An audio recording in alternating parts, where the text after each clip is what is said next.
So just under 4 to go before we start tonight's men's action. Wrap up the women's game. Women again with a 50-45 final win over the Pacific Boxers. Again, what was a pretty low scoring game. It was 31-27 going into the fourth quarter and a 19-18 fourth quarter. So quite a bit of scoring there in the fourth on the women's side. Karina Franco with 11 points for the Boxers. Sydney Esperanza with 9 for the Blues. Morgan Montgomery with a 20. I think that's a career high for Montgomery, the first year out of Boise. Brianna Andrade with 9. Holly Morgan with 8. And the Whitman women are off to a 1-0 start in conference. The Boxers fall to 0-2 in conference play. So on the men's side, let me switch it over here.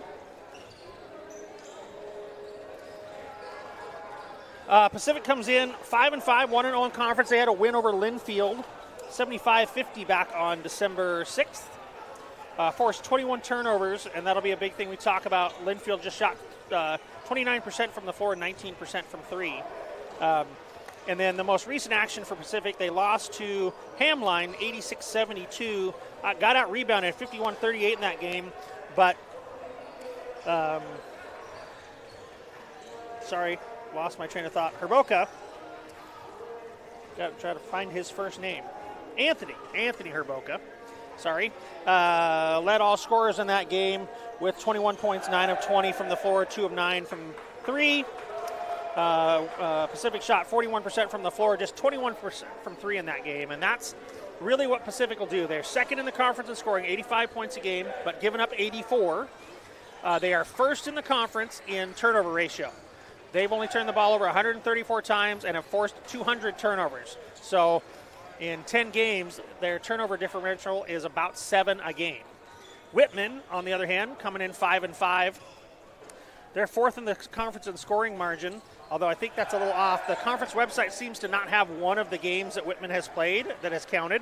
But Whitman's first in the conference in rebound margin, 37.3 to 31.2.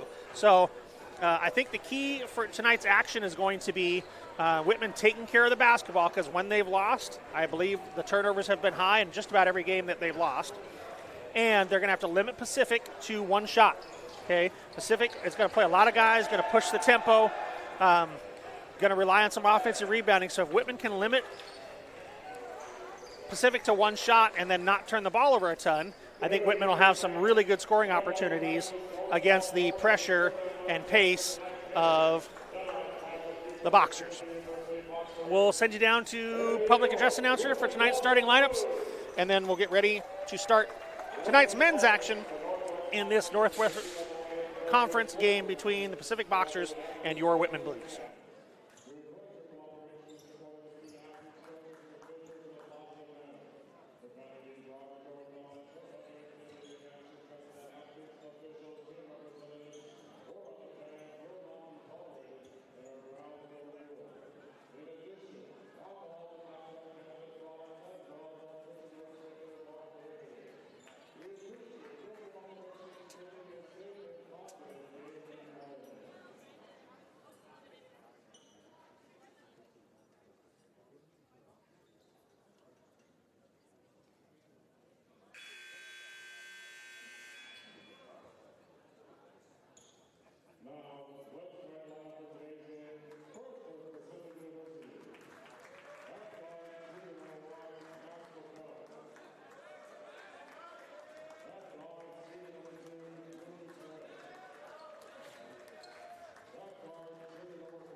So starting lineups are in: Max Vaco, Lucas Gray, Anthony Herboka, Ryder Mukai, Brody Baumgartner. For the Boxers, for Whitman, Milos Sharanitz, Ali Efaishik, George Lazarevic, Ken Higgins, and Jacob Fotu for the Blues. And we are ready to go. I was counting it up. There's 46 players between these two rosters, so bear with me as we get changes and pronunciations tonight. So a little 2-1-2 action, which is interesting. I haven't seen a 2-1-2 zone in years in college basketball, and this is the 6th or 7th one I've seen in 2 weeks. Lazarevic is going to try the three. Got it! So again, it's all about pace for the Boxers. They want to push the ball. They want to get it up fast. They're going to fly around on defense and either force some turnovers or you're going to get some good looks because they're going to fly at shooters. Whitman playing man-to-man here. Fotu with good on-ball pressure on Baumgartner. That's Mukai getting in the lane on Sharanitz. He's going to try a little turnaround jumper off the mark. Lazarevic with the nice rebound right off the bat. Ahead to Higgins. That's why Higgins is in the starting lineup. Got it. So Whitman, fourth in the conference, shooting 33% from three. Pacific fifth in the conference at 33.5. I know that sounds weird, but again, remember, on the conference website, in terms of rankings, Whitman is missing a game, and I think it might be the Idaho game. So obviously probably not a high, great statistical game for the Blues. So they're a little bit higher in the conference rankings in a lot of things than maybe it looks like on the stat sheet. So that's Baumgartner with the foul, block on the baseline. Brody Baumgartner's first team foul. Whitman will get the ball. Ishik up a little bit slow. Kirk Burke in for the first time. I talked to the coaches about pronunciation there, so I apologize to any friends and family from SARP that have been listening. I've been saying his last name wrong. They told me Kirk Burke. Oh, bad pass by Ishik. That's going to be ahead to Herboka. Herboka's leading the conference in scoring average in 23 a game, shooting 50% from the floor, 40% from three, and 80 from the line. So super efficient. And again, that's where Pacific really thrives. If they can get turnovers, great pass underneath by Sharanitz. They're going to call a travel on Fotu, though. So 2 turnovers from Whitman already. That's got to watch Whitman's turnovers, especially the live ball turnovers. That ends up being what we call a dead ball turnover because the ball has to be taken out of bounds and you can set your defense. Where Pacific is really going to get rolling is on live ball turnovers. Up fake by Lucas Gray, gets in the lane. His first bucket. So 6-4 now. Whitman with the 2 threes. 2 threes, 2 turnovers. There's another turnover. Vaco away with the steal. Herboka finds Gray. That's going to be out of bounds off of Mukai.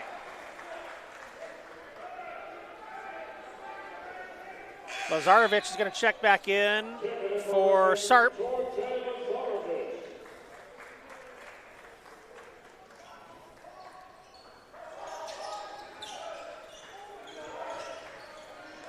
Into the front court.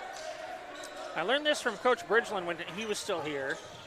You have got to take advantage of that pressure. If all you're going to do is like pull it out and set back up, you're just giving them another chance to steal the ball. So shot from Higgins is blocked. I think it was Sharanitz got the rebound, but then before he falls out of bounds, tries to save it, and it's off the back of the backboard. So 3 Whitman turnovers in 3 minutes. Not what Coach Lamanna wants. Baumgartner, Vaco. Vaco finds Baumgartner off the mark. Fotu with the tip. Higgins with the rebound. But back tip. That's another thing preached by Coach Lunt and the Boxers program. Everything, they're trying to back tip everything. There's Herboka. Again, 40% from 3, so you got to find him. He's got 5 quick ones. He averages 23.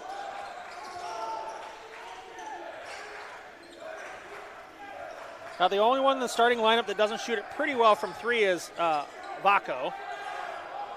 Off the mark by Sharanitz. Gray away with the rebound. Into Herboka. Herboka's trying to find Baumgartner. Good tip by Sharanitz and gets the steal. Ahead to Lazarevic. Whitman with an advantage here. Again, Pacific wants this. Pacific wants this pace. They'll give up some runs. Higgins with the rebound, unable to finish. Sharanitz with the rebound, unable to finish. Baumgartner pushes Sharanitz. Fotu pushes. Fotu's probably going to get tossed. Baumgartner's probably going to get tossed. I was just about to say there's going to be a lot of people tangled up against Pacific because of how they fly around. Fotu took that way too far, though. He's going to get in trouble on this one. I didn't see Milos do anything. He got pushed in the back by Baumgartner, and then Fotu came over to defend Milos, but Fotu pushed once, and then even after the officials jumped in, continued to push. So hopefully Jacob doesn't get tossed here, but it would not surprise me. This is going to be interesting. Baumgartner's going to be in a lot of foul trouble because he already had one.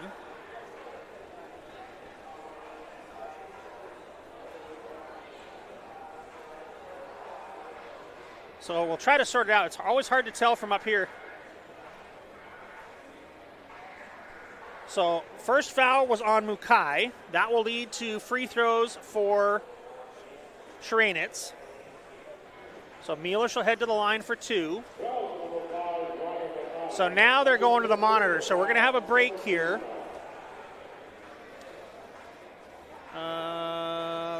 Let's send you guys to a quick little media timeout here because I think this will take a second. We'll zoom back. But the officials are headed to the monitor, so we'll take a short break and then try to get this sorted out when we come back.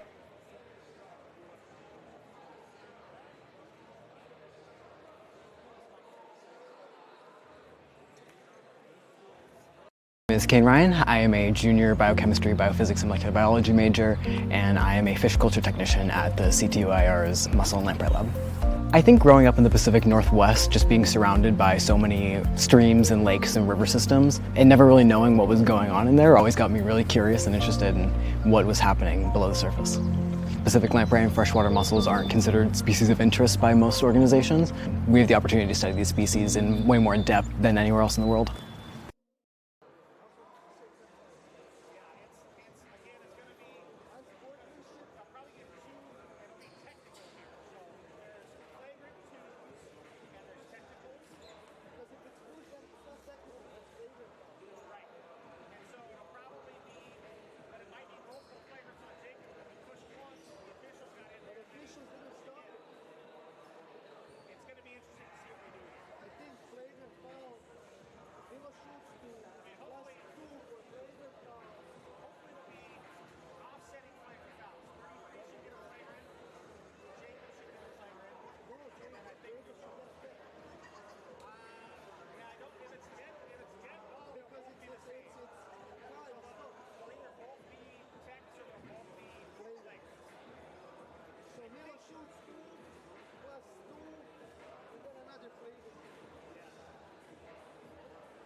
Officials are still at the monitor. We're trying to sort it out up here with what we saw, and we think probably what's going to happen. Again, I'm not 100% sure it's going to be a flagrant.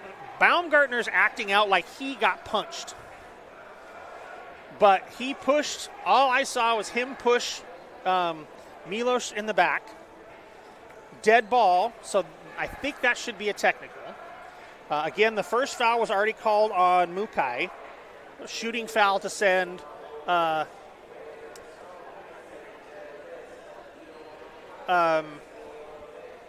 Milos to the line. Then I think we'll have dead ball technicals on Baumgartner and on Fotu. But again, this is where when you can go back and take a look, there might be something that started it beforehand. So it'll be interesting to see what this crew comes back with once they have this all sorted out. I don't think it's going to be great for Jacob Fotu. I don't think it's going to be great for Brody Baumgartner. I don't know who else it's going to affect. And it kind of depends on how many things, instances the officials want to punish people for, because Fotu pushed once, pushed again, so I don't know if they'll get him both times for that or just get him once for that. So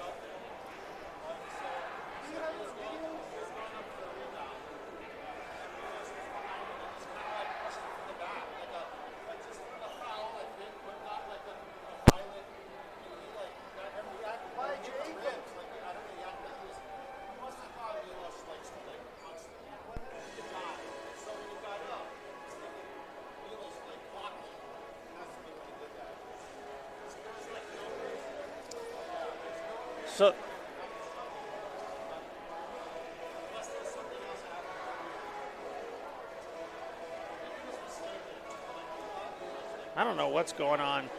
We've got differing opinions from what was seen up here. So, again, with no replay, this is where I wish I had a replay and could go back and kind of talk you all at home through this and kind of what I saw and what I think should happen, just to try to help people understand how this is sometimes administered. But 4 minutes into a game, this is probably a little too much, because I don't think there's any past history between these teams. I've never heard of anything. I've never seen anything between these two programs. But sometimes it just gets out of hand quickly. So we'll see. We're going to need another warm-up period if this stretches on too much further, because the referees have been away from the monitor for 3 or 4 minutes at this point.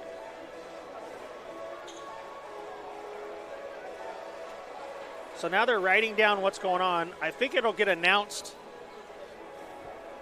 over the intercom, but I don't really know what's going on here.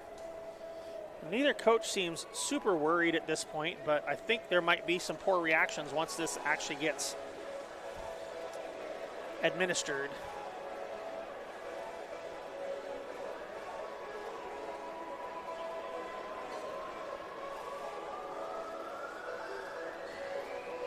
Well, we had a nice, clean women's game. The women's game moved along pretty quickly. There weren't very many timeouts. There wasn't really all that many fouls. So to have this major pause here in the men's game, somewhat interesting.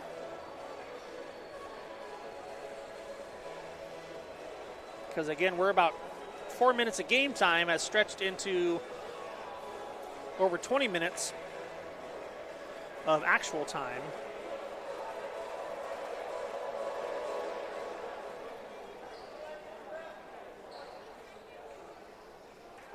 The officials seem to have it sorted, although they're talking through it one more time.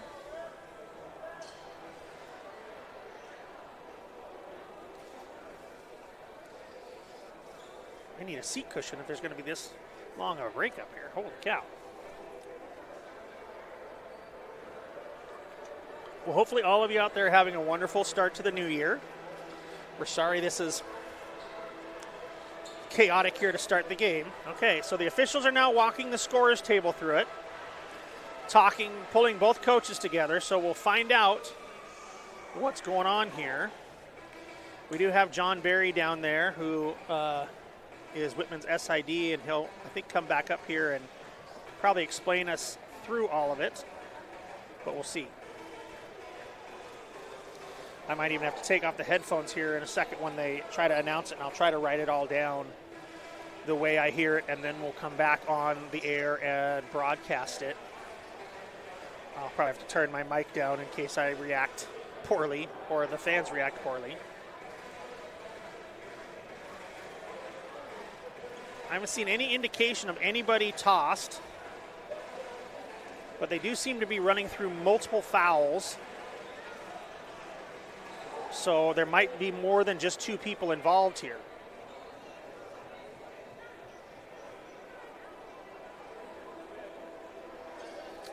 I know Coach Lamont has already sent Fotu to the bench. So Bernard Desi has checked in for the Blues already. I don't know if that's in anticipation of losing Fotu for the game or just not being super happy with how Fotu reacted again. I totally understand you defending your teammate with their first push. It's once you continue on with that and that second push that, you might even got away with the first push because of your teammate getting pushed, but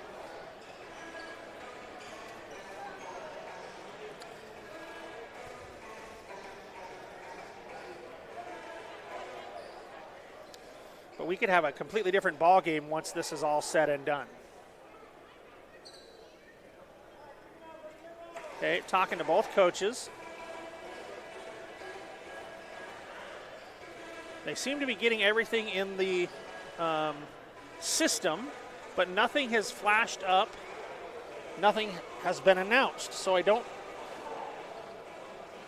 really know what's going on.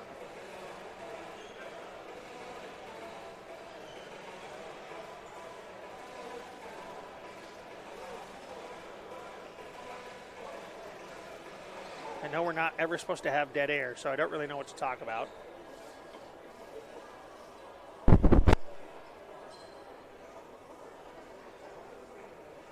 Because even the explanation for the coaches is taking a while here. Again, no strong reaction from either coach, which is interesting.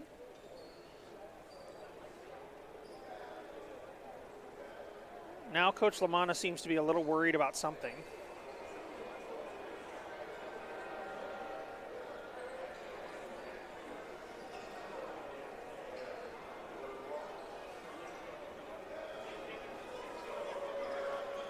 Seems to have somewhat accepted the explanation, but doesn't seem super happy about it.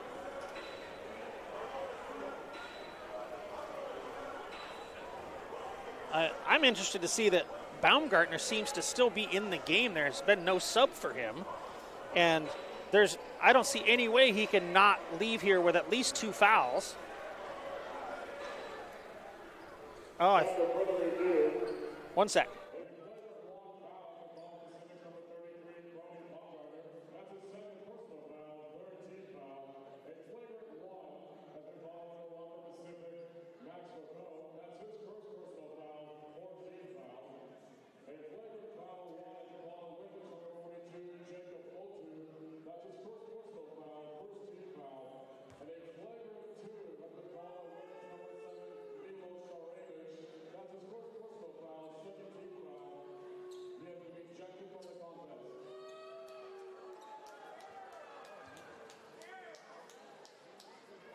Okay, so flagrant 2s on both Max Vacco and Brody Baumgartner. Second on Baumgartner, first on Vacco, so 4 team fouls now on the Boxers. This is Mehmet Benner at the line, shooting the free throws for Milos Šarenić because Milos has been ejected. It seemed like they seemed to think a punch was thrown on the video when they went back and watched the video, which is what Baumgartner was kind of claiming the whole time. So Gray, Herboka, Vacco, Mukai, and Baumgartner for the Boxers. Ishik, Lazarevic, Desi, Higgins, and Benner for Whitman. And Whitman will be without Milos for at least the rest of tonight as he's been ejected from the game. Higgins from the corner, another 3 off the mark, but Desi with a rebound. And I think Mukai is going to get called, which will be his second.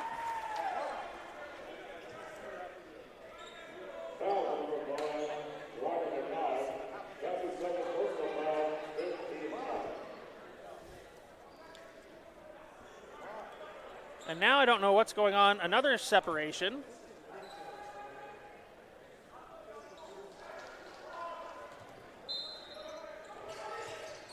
So Benner's going to try the 3 out of the corner. Got it!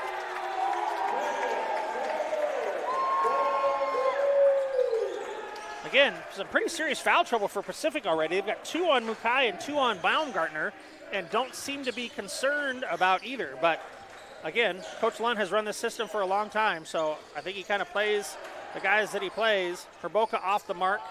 Mukai away with the rebound. Gray gets in the lane, makes a little scoop lay in.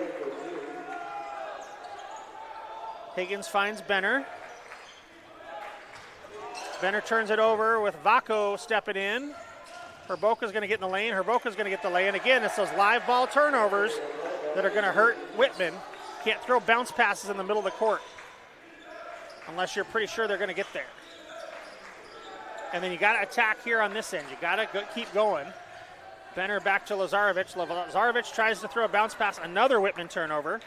Another run out for Herboka. This time Herboka's off. Lazarevic maybe landed wrong on an ankle and rolled an ankle, so he's going to be out. Marcel Elisagare is going to come in. So Whitman already down potentially 2 starters here. One having been ejected. Milos Šarenic, their leading scorer and leading rebounder, conference leading rebounder. And then Lazarevic looks like he's got a lower leg injury that might keep him out for a significant amount of time. Okay, so Marcel Elisagare back in, or checking in for the first time for Whitman. So it's Ishik, Benner, Elisagare, Higgins, and Desi. Still the starters for, the Boxers did finally check in. Another tipped pass. Holy cow. Herboka thinks about the 3, finds Baumgartner. He's going to go to work in the post, back out to Herboka. Finds Baumgartner on the roll, but Baumgartner tries to one-hand it and doesn't catch it. Whitman already with 9 turnovers, 6 minutes in. So Whitman's got to start to handle this pressure a little bit better, or they're going to start to be in trouble here, because Pacific really gets going downhill in a hurry if they get some live ball turnovers. And number 21, Roman Johnson, checked in for Pacific last dead ball. Johnson, 6'6" junior out of San Diego, California. And that's the 10th Whitman turnover already. Sarp Gerkberg checking in for Mehmet Benner.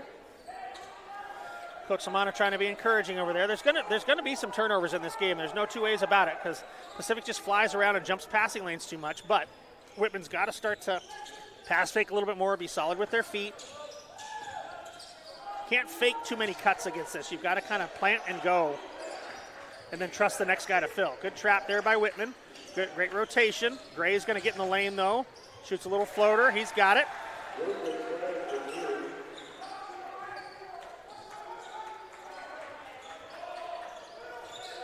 Burke finds Ishik. Ishik in the middle. Ishik's the guy you really want handling the ball, I think, in the middle there. Sarp trying to get in the gap. Able to find Elisagare. Sarp in the lane. He's going to get fouled, I think, by Johnson. The coaches want something different from Bernard Desi here.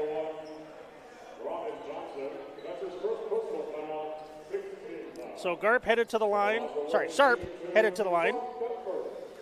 Sarp Gerkberg, first year at Turkey. Misses the first. 60% free throw shooter on the season, averaging just over 3 points a game. 22, Anthony Gehring in for Pacific. Gerkberg off with both of them. Elisagare picks up Gray in the backcourt.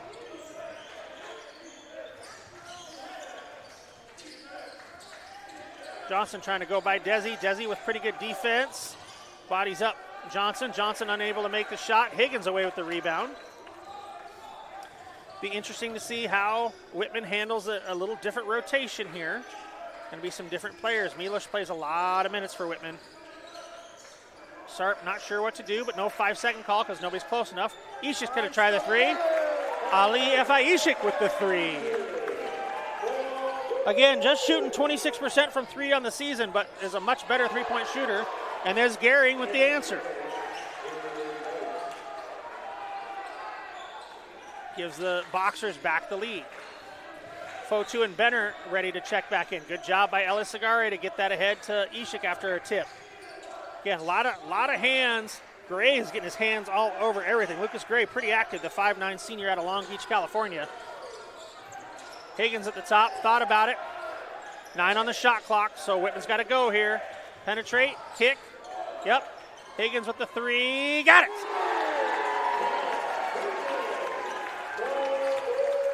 Ken's going to be a pretty valuable player in this. There's Vako getting in the lane. Got to get a foul called. Marcel Elisagare, his first. Team third, I believe. And so we will head to the under 12 media timeout. Whitman leading 17-16, but Max Vako headed to the line.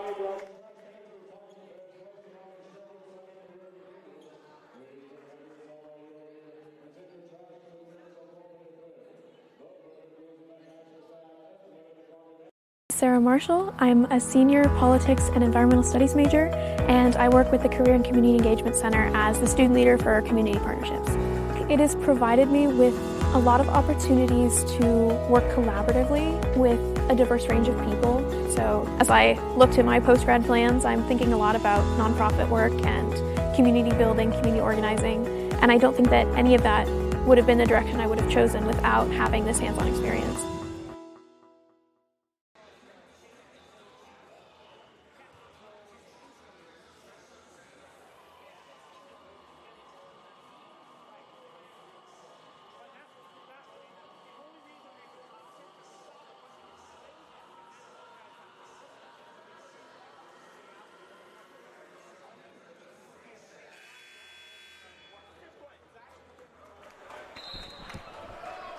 Okay, 11:42 to go. Whitman leads 17-16, but again, Vako headed to the line. Max Vako, 6'3" junior out of Broomfield, Colorado. Vako, second in the conference in assist to turnover ratio, first in assists per game, second in steals per game. So pretty active guy. Not phenomenal shooter, 43% from the floor, just 8% from 3 on the season, and only 54% from the line on the season. So we'll see what he can do here. Again, the foul was on Bernard Desi. That was Desi's first. I thought they initially said it was on Elisagare, but on the board it says Desi. So that must have got changed.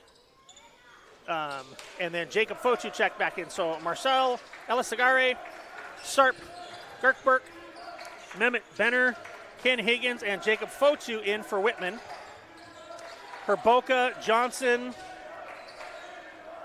Gehring, Vako, and Jet Birdsall in for Pacific, and another turnover by Whitman, and then another foul by Whitman right after that. So now Elisagare picks up his first. So that's Vako to inbound to Birdsall.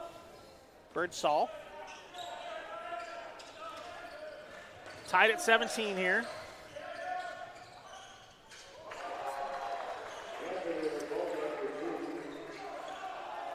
Herboka with another bucket. He's got 9. Good job by Benner to see the tip coming from the back. Gukberg almost tried to get Higgins. Nothing doing. Around to Higgins. Higgins tries a 3. Got it. Higgins really been on a heater lately. I think he's had 18 and 19 in the last 2 games before the break, and already has 9 here. Trip's going to be on Gukberg. Mukai and Baumgartner are going to check back in for Pacific. Ishik back in for the Blues. Checking in for Higgins. Johnson and Vako to the bench. The trip was before the shot, so Pacific inbound, 20 on the shot clock. Remember, Baumgartner's got 2, Mukai's got 2. Herboka running off the screen. Good switch there by Whitman. Gukberg gets a little too far out. Herboka tries it. Baumgartner. Whitman felt like Baumgartner pushed Fotu, but instead, nothing. Baumgartner gets the and one. Fouls on Elisagare, his second. Team sixth. So Baumgartner will head to the line to try to complete the and one. Little chaotic here in the first half. Little chaotic.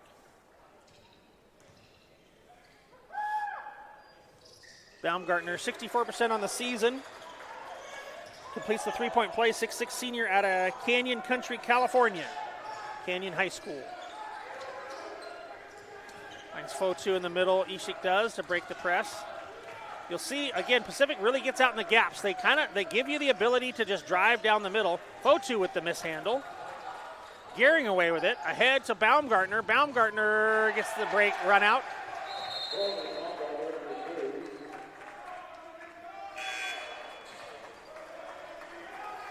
Desi back in for Fotu.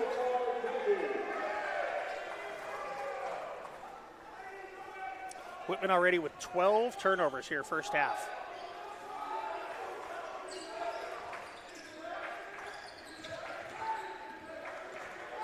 Again, you really gotta pass, fake, and penetrate against this, and that's kind of what Baumgartner's doing in there. But if you pass, fake, and penetrate, you'll get those wide open all day long. Just got to knock them down. So Elisagare misses the three. Gearing away with the rebound. Herboka finds Birdsall off the mark. Good box out and rebound by Gukberg. Sarp into the front court. Skip pass to Benner. Benner up fakes, doesn't go by though. Ooh, Birdsall almost picks that off. There's those pass fakes. There you go. Good job there. Good job there by Gukberg. Pass fake. They're so in the gaps and so trying to jump passing lanes that if you'll just pass fake, you'll create some open looks for people. Nice kick out by Herboka to Gehring, and Gehring with another three to answer. That's twice that Gehring has answered Whitman threes with a three of his own. You got to watch those bounce passes in the middle. I think they're going to go foul on Gehring. Reaching over the top of, So Gehring with his second, his first, 6'3" grad student out of Rosalia High School. How about that? Northeast Washington kid from the Palouse. That'll send Marcel Elisagare to the line. Elisagare, 6'1", sophomore out of Pacific, California. Junipero Serra High School. Knocks down the first. Elisagare, 67% on the season. Yeah, all you youngins out there can go crazy with your 6'7" there. 1 for 2. 3-point Pacific lead, 8:56 to go, first half. If you're late joining the broadcast, there was a little bit of a scuffle early on. 4 flagrant twos issued. One of them to Milos Sharanec led to an ejection of Sharanec, which we believe the officials must have seen a punch thrown is the only thing I can figure. Again, I don't want to speculate too much because I haven't seen the replay. I'm piecing that together just from the fact that he was ejected and the other 3 players that received flagrant twos were not, and from the motions of Brody Baumgartner to the Pacific coaching staff, because it looked like Baumgartner started the scuffle with a push in the back, but he was justifying why he would push somebody. So that's all we can piece together from up here. We don't really know for sure. I don't think I have a chance to talk to officials, but I might try at halftime here. Benner with the 3, ties it up.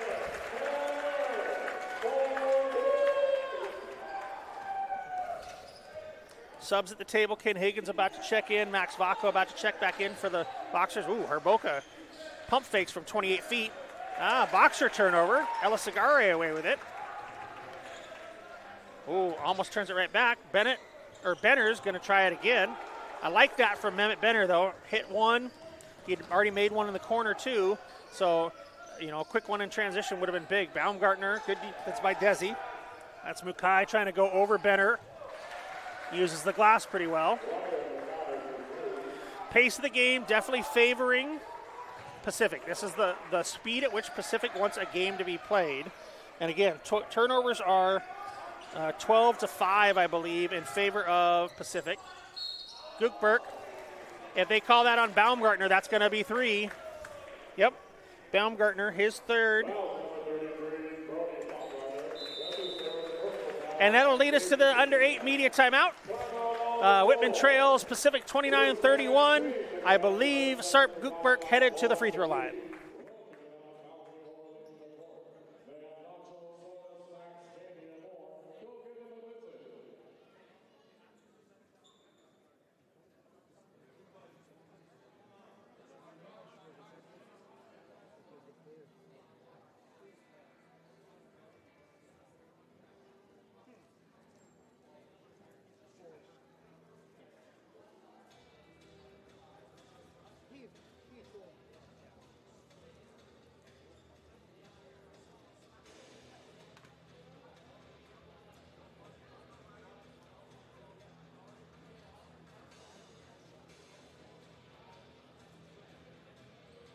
.6:48 to go, first half. Northwest Conference men's opener for the Blues. Pacific, again, already played once early December against Linfield, so the Boxers are 1-0 in conference. Quick reminder, our many thanks to the W Club for its support of our Whitman student athletes and athletics programs. The W Club exists to enhance excellence in varsity athletics and the student athlete experience, as well as help fund assistant coaches, international travel, and operating expenses. Head over to www.whitmanblues.com to make a donation or become a member. So 31-29. Pacific shooting 52%, 60% from 3. Whitman's 56%, 57% from 3. Whitman leads the rebounding 12-8, but the turnovers are 12-4, according to the stat sheet, in favor of the Boxers. Sarp Gukberg at the line. Knocks down the first.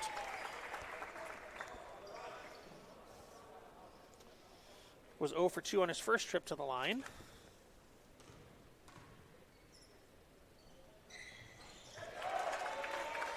So Vako, Herboka, Johnson, Gray, and Mukai in for the Boxers. Kirkberg, Higgins, Elisagare, Ishik, and Desi for the Blues. Gray wide open in the corner off the mark, but Vako able to get the rebound. Oh, and they're going to call a foul. I thought they were going to call a tie-up. Ali F.I. Ishik with the foul, his first.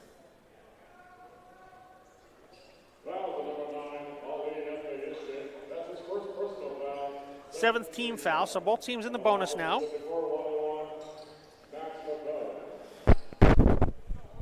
Vako to the line. Hits the first. Vako just 55% from the line on the season, but averaging 10 points a game, first in the conference in assists, second in the conference in steals per game. Makes both. Back to a 2-point lead here. Elisagare trying to get the ball in. Whitman kind of attacking this in multiple ways. I'm always a big believer in get the ball to the middle against the press. Falls back into this 2-1-2 every time. So the middle player is never really responsible for the ball until a guy penetrates. So that allows those top two guys to play in the gap. Oh, nice move by Sarp. Off the mark though. Desi unable to finish the rebound. Mukai with the rebound ahead to Vako. I think that was Gray ahead to Vako. Sarp cuts in the middle. There's Higgins in the middle, and then you got the side. You got the sides available once you get it in the middle. Oh, Desi's open, wide open. Just Whitman's unsure that they can get it there. There it is. Nice pass by Sarp underneath to Bernard Desi. Just kind of trading baskets right now. Gray turns it over though. Sarp in the front court. Great hang and finish over Vaco, but Pacific running it right back. Ahead to Mukai. Mukai's going to drive it. Get it to Johnson. Johnson around to Gray, wide open. Instead passes it to Vaco. Vaco, not a three-point shooter, but a great passer. Whitman's got to let him stand at the three-point line and make him make a few. You can't over-close out Vaco and let him drive because, again, that's why he's the assist leading, and you cannot be lackadaisical on a spin dribble against pressure. Coach Lamont is going to take his 30-second timeout. And I think that'll stretch to media, so we're going to take a quick break here. 4:48 to go. Whitman down 4 to Pacific.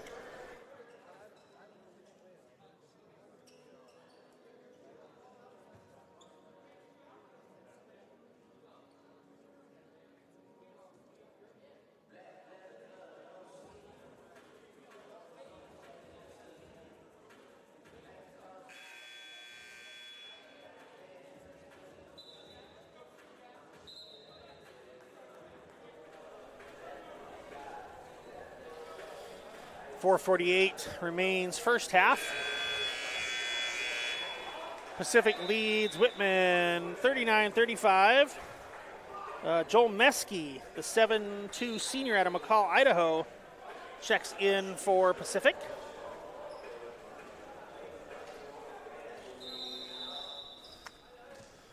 So Gray, Herboka, Vaco, Johnson, and Meske.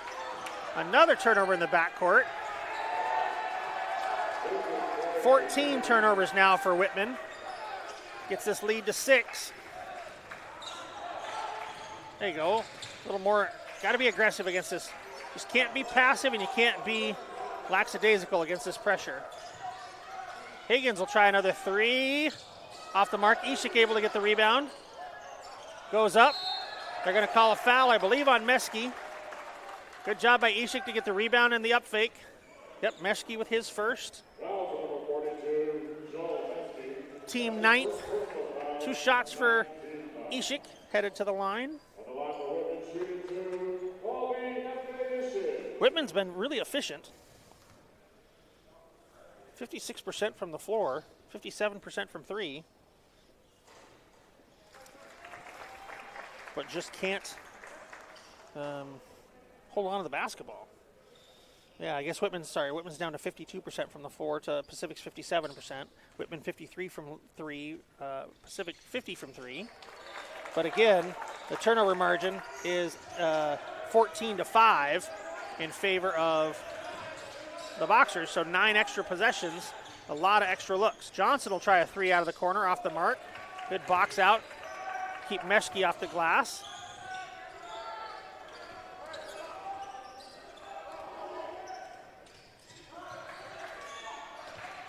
Got to close the distance on those passes a little bit. Drive gaps. Nice. Good move by Sarp. Kirkberg. Back to 2. Travel by Herboka, but got away with it. Shuffled his feet on the catch. Gehring ready to check back in for the Boxers. Whitman now showing a little 2-3 zone. Got to watch Meske behind it. He is 7'2". Pretty easy to throw a lob pass. Yep, Higgins late getting there. Felt like Ken really never really saw Meske back behind the zone. 7'2" behind the zone is hard to miss. But Higgins kind of had Meske and a guy in the corner. Benner probably should have just kept going there. Gonna get in the lane again, find Higgins. Higgins is gonna try to go by. I get buried in the corner there. Good skip pass. Ishik goes by. Gray picks the pass off coming out. Benner does a nice job of hustling back and tipping it out of bounds.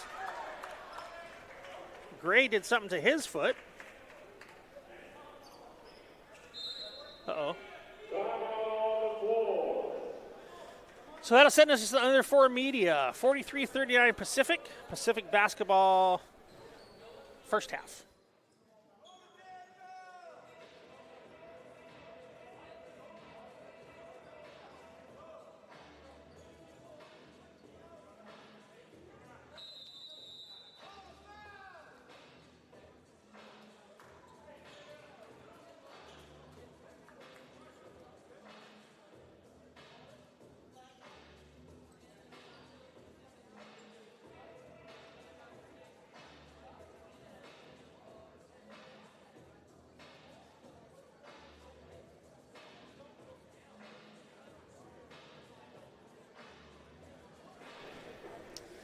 2:49 to go. Looked like Gray was able to get up and walk back to the bench just fine. It'll be Pacific basketball on the left baseline, 26 on the shot clock. Pacific with a 43-39 lead. Possession arrow in favor of the Boxers.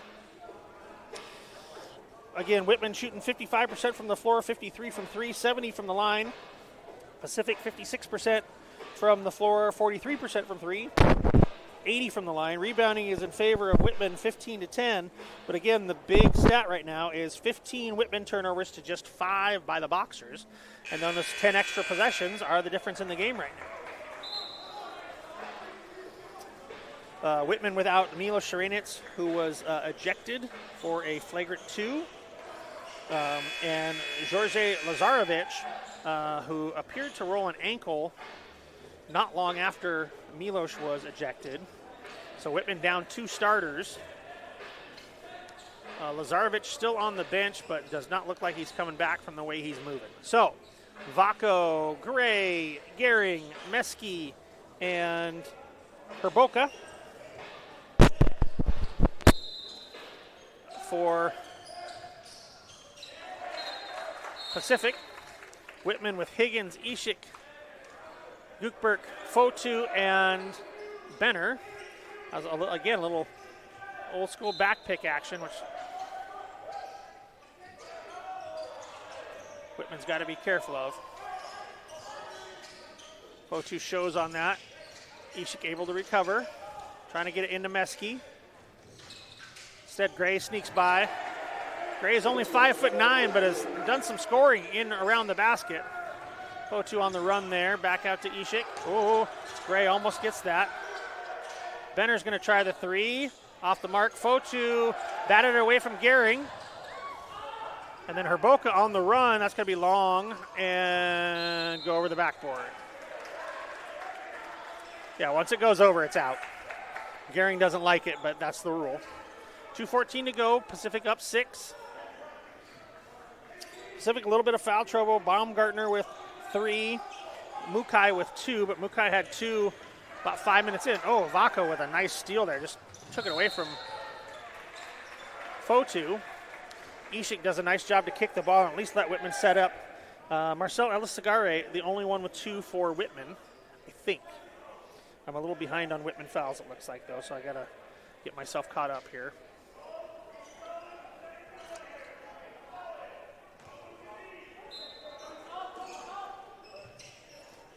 Into Meski.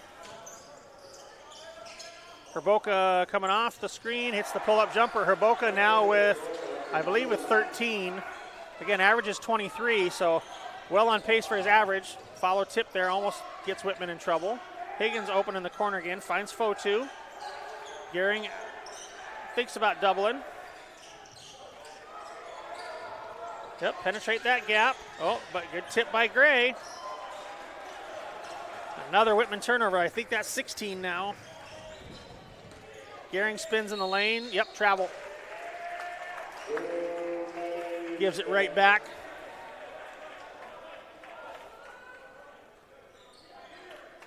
We got a wet spot on the floor, so pause in the action here for a quick wiping of the wet spot. Players went down last time.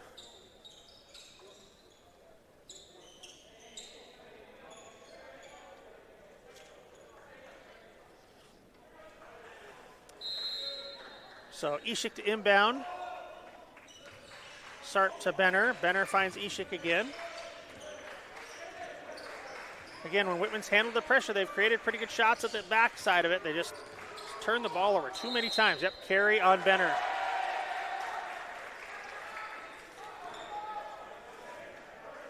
Whitman's starting to get a little frustrated. 30-second timeout here for Pacific, so we'll stay with sub in for Whitman. Who did I just see? I think that was number 10, Xavier Santana, 6'1", first year out of Clarkston, Washington. Santana's only played in 2 games so far, so I don't know. I don't know if it's an eligibility thing, an injury thing, just a rotation thing. I don't remember seeing Xavier on the roster the whole time, so I don't know if he maybe is a guy that transferred in at semester. because I think he played his first 2 games he played were after finals already happened. But again, that purely speculation on my part. I have no idea. Really, I've not had a chance to talk to Coach Lamanna about that.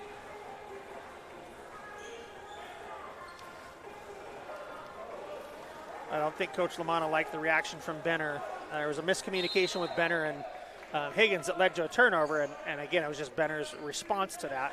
I don't think was super exciting by something Coach Lamanna was super excited with. Meske runs out to set the on ball.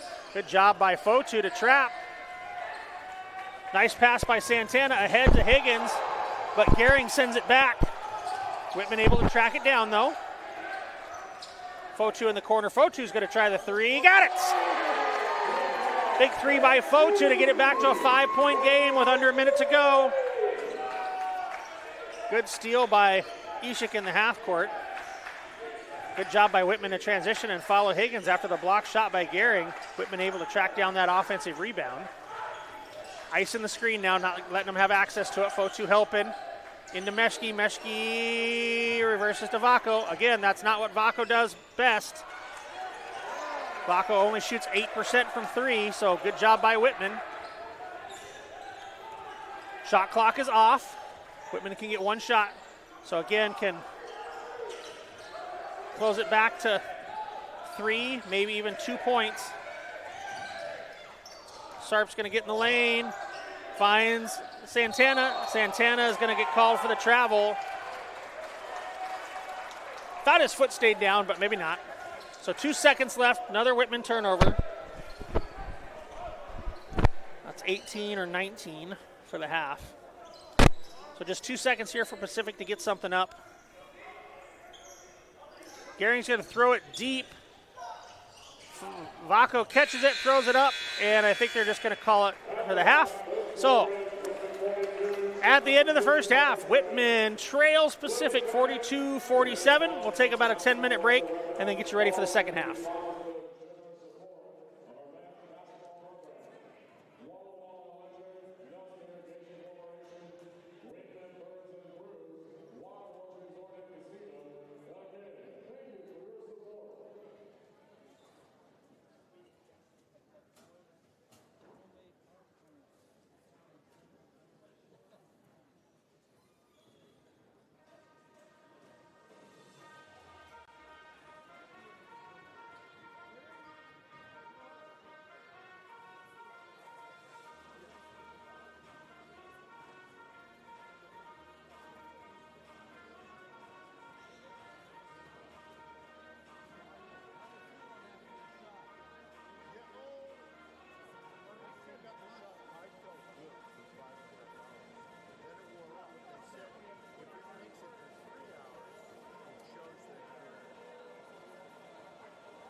just under 5 minutes before the start of the second half here. Again, Whitman trails Pacific 47-42. Pacific with shooting 54%, only 33% from three and 80% from the line.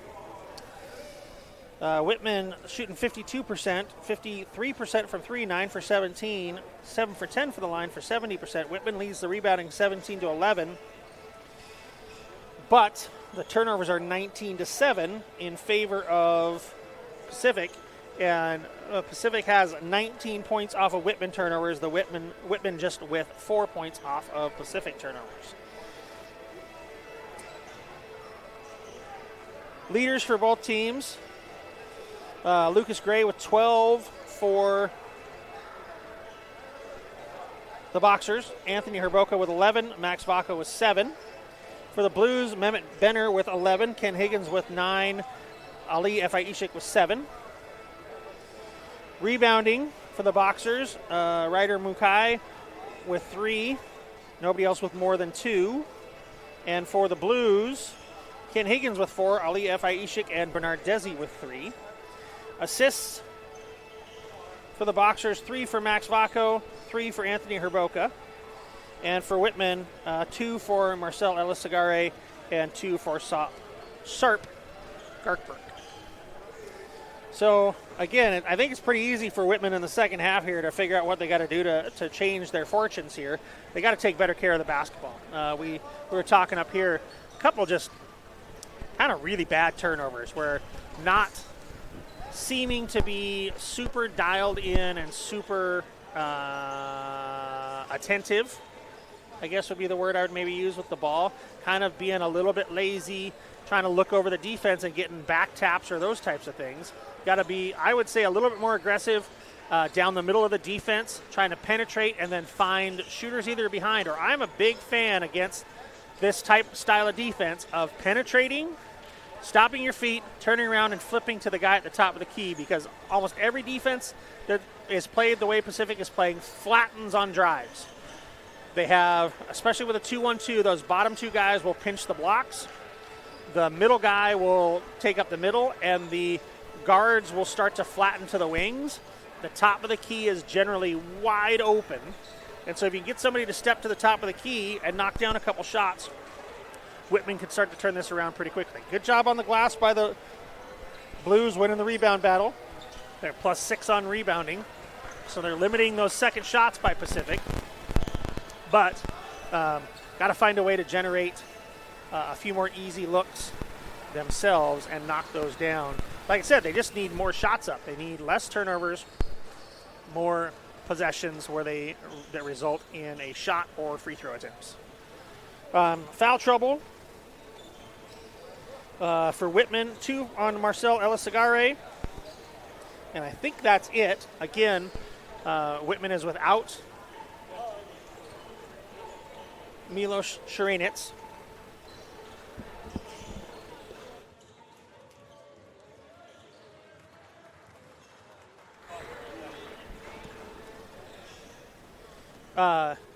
Whitman is without Milos Širenec. We're actually just getting word there. And what the officials are saying they saw is they did see a punch from Milos, and that's why he was ejected.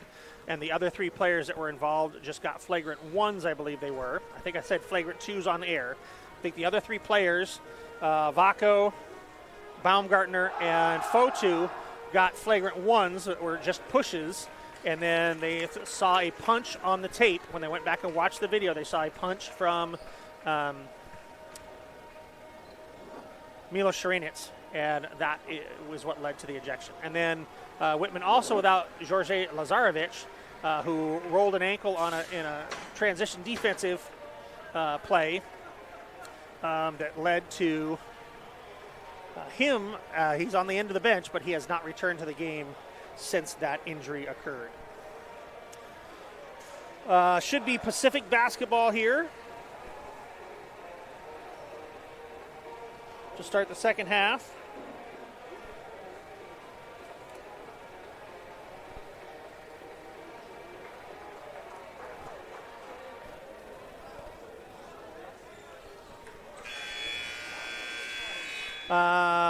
Lucas Gray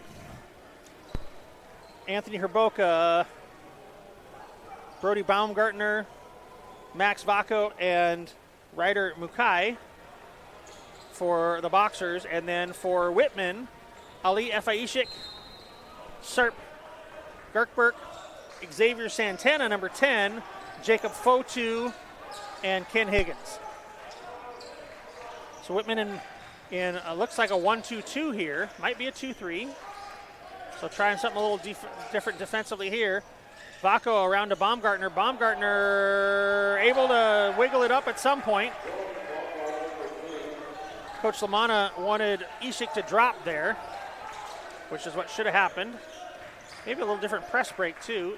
Again, that's what I want to see him attack that middle of the zone and then fill at the top. Attack the middle. Yep, punch it there and then kick out to the corners and the wings. Higgins for 3, going to be off the mark a little bit. Ball batted around. They're going to say off of Fotu.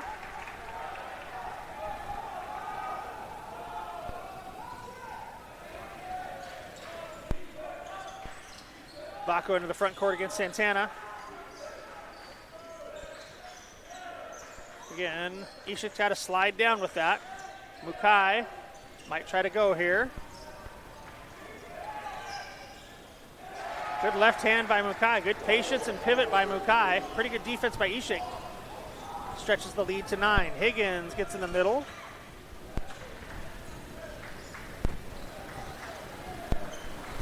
Coach trying to find a cutter down the middle. Finds Stark underneath.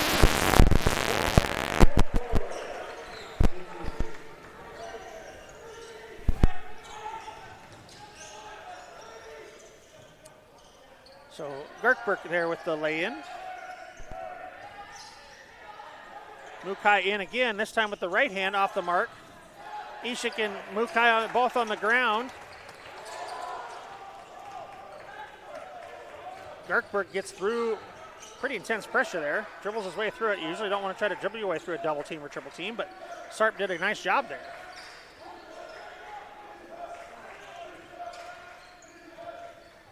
Nice pass by Santana.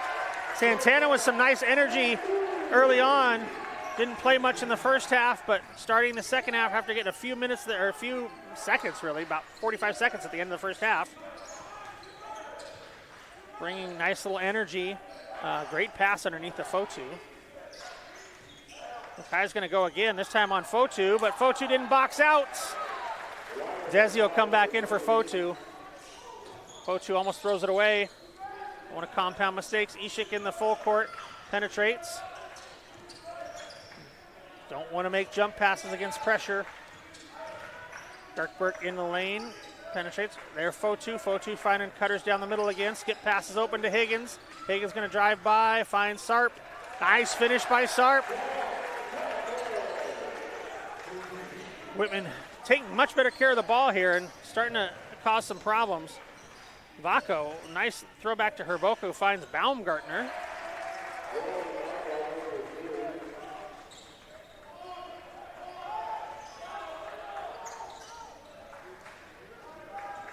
Santana into the front court.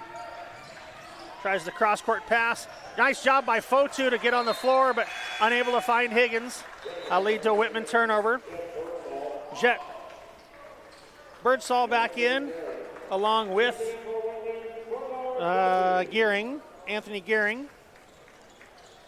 And again, as I said earlier, Bernard Desi back in for Whitman. Again, staying in this zone. I can't tell if it's a 2-3 or 1-2-2. They're so far extended with it. Looks like a 1-2-2. But not rotating very well at all. Got away with it there. Ooh, maybe a travel by Desi. And again, it's still a 2-1-2 by Gerkberg with a nice, again, probably just a pocket pass there. So pocket pass is a bounce pass in the interior.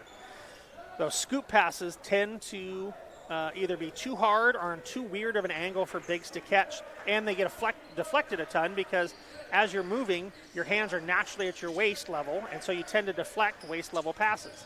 The bounce pass, it's either going to get kicked or it's going to get completed or it's going to get mishandled by the big, but it's going to get there. Oh, and then Santana right to Birdsall. And it's right back to 11 with a few more Whitman turnovers.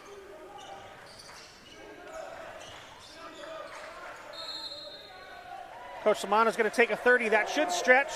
So we'll go to a quick break here. 30-second timeout. Stretch into a full. 15:33 to go. Whitman trails Pacific 59-48.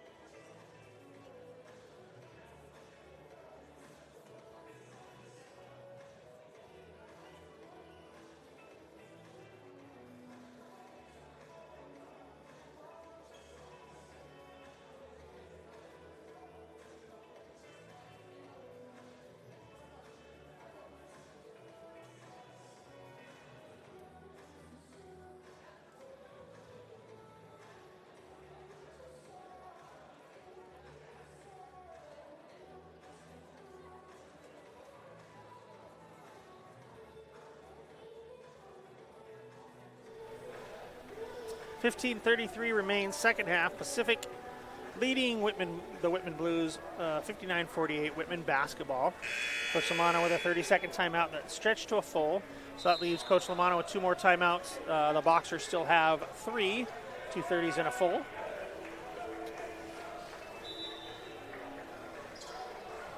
Whitman had been taking care of the ball a little bit better here to start the second half, but then a couple of quick turnovers now has them up to 22.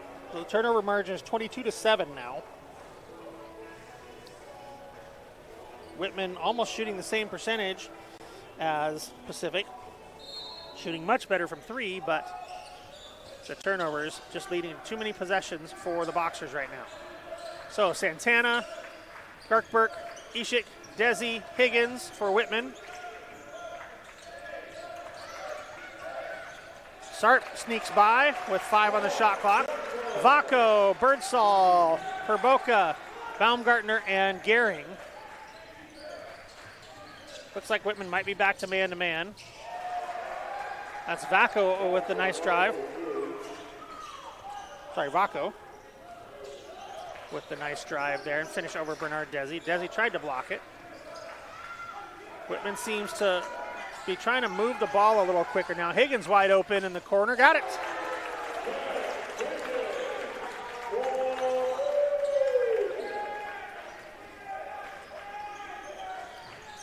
Again, Whitman gets some good shots when they can take care of the basketball. But will the 22 turnovers just be too many to overcome? Pacific gets Vaco loose underneath, but he misses. Higgins trailing that cut a little bit. But I was saying, Whitman seems to be trying to move the ball more, move people more, dribble less, which I feel like is always a good thing against the zone too. Desi with the and one. I think that's going to be on Vaco. So Max Vaco with the foul. His second personal. That'll lead us to the under 15 media timeout. So Whitman has closed the gap to 6 with Bernard Desi headed to the line.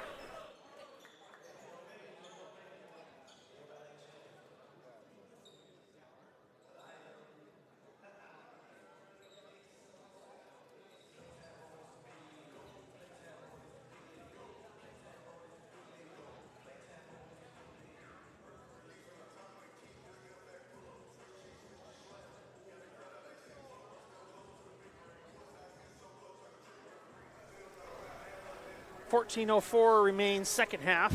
Whitman just down 6. Close the gap here quick with a couple of easy buckets. Sarp Garkberg going to work a little bit out of the high post, and then Ken Higgins knocking down a big 3. And then Bernard Desi with a nice little up fake and headed to the free throw line for and one. Desi, 6'7" senior out of Ghana. Accra, I think, is think is how you pronounce that. I'm not 100% sure. Desi averaging 7.5 points a game on the season. Just a 41% free throw shooter this year. I think he was pretty good from the line last year. I don't have an ability to look up last year's stats that quickly in front of me, but I don't remember him being a poor free throw shooter in the past, but he has struggled this year.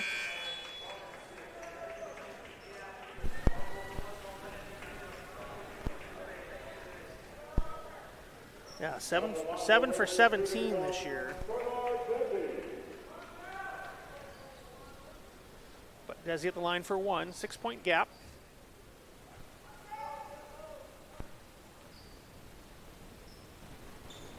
Got it.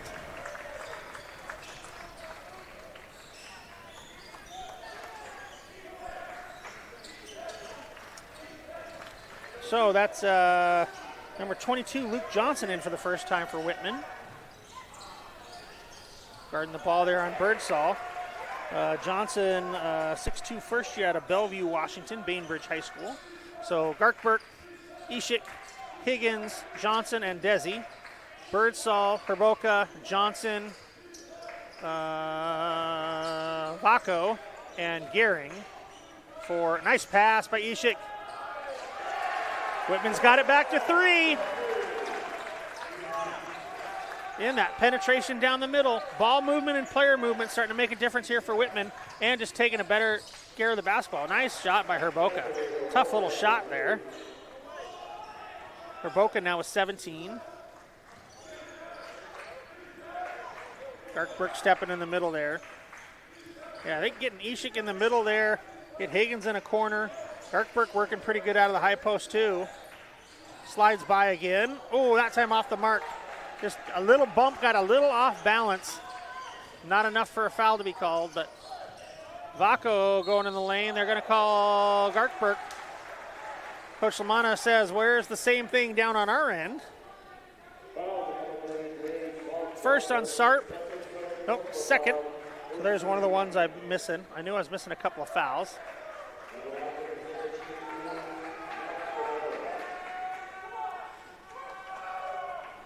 So about to check in for the Boxers is Mukai, Gray, Baumgartner, and Meski.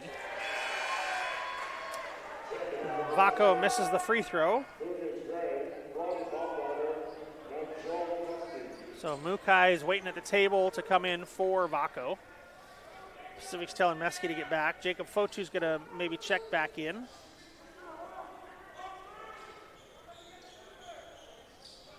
For Desi.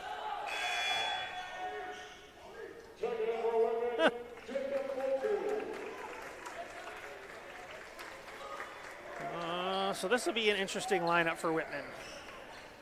Defensively, they needed to do this matchup maybe because of the two bigs for Pacific, but offensively, I guess I'll be interested to see where people are lined up. Because you definitely want Higgins in a corner, so it's going to have to be Johnson and Garkberg up top, kind of trying to penetrate the top of that zone. A little bit of tough assignment for Johnson, having really just come in the game and not played a ton of minutes here. And now you got Desi and Fotu to work out of the high. Fotu can definitely step out and shoot the three.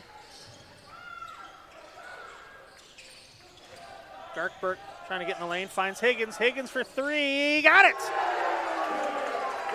Penetrate, fill behind. I'm telling you, against all these pressure defenses, the top of the key is wide open.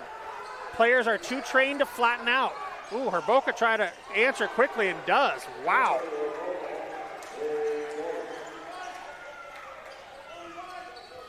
That's a great answer by Herboka.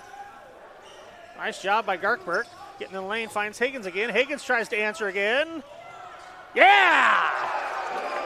Ken Higgins catching fire.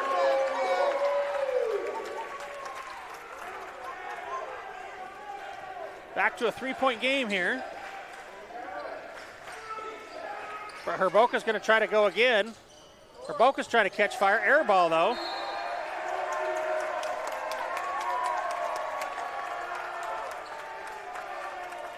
Herboka with a big celebration last time. I did not see the celebration on the air ball this time.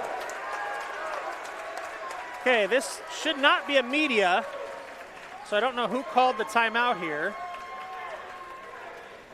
But we'll take a quick break and try to figure it out. 11:34 to go. Whitman trails 3 with the ball.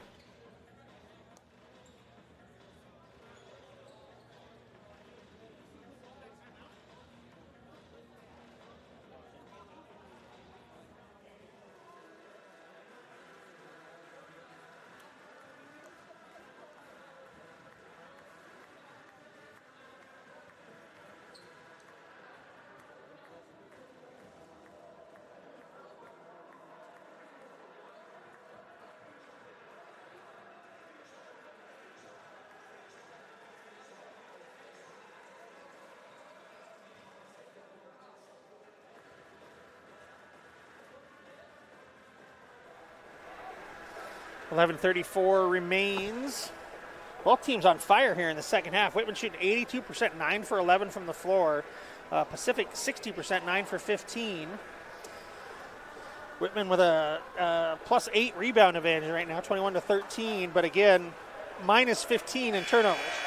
But threes are starting to make that up. Whitman now 12 for 21. Ken Higgins 6 for 10 all by himself. Pacific just 4 for 10 overall.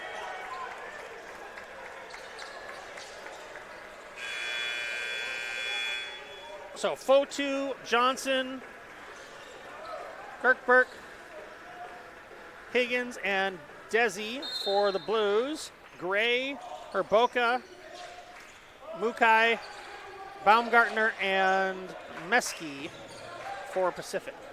Pacific still in the 2-1-2 here. Whitman almost kind of matching up in the same, like going 2-1-2 themselves, with Fotu stepping in and out. Fotu got it. Over Meski and Baumgartner. So Whitman now 10 for 12 in the second half. Herboka really trying to push the tempo and trying to attack it. Gray with a little step back off the mark though. Desi's going to be called for the foul. Yep. You can't continue to box out once the ball's off the rim.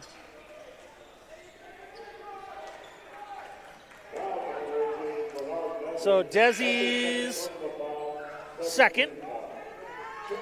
Yep. Ishik back in for Johnson. So still the two bigs on the court for Pacific. Baumgartner is going to try to go to work on Fotu.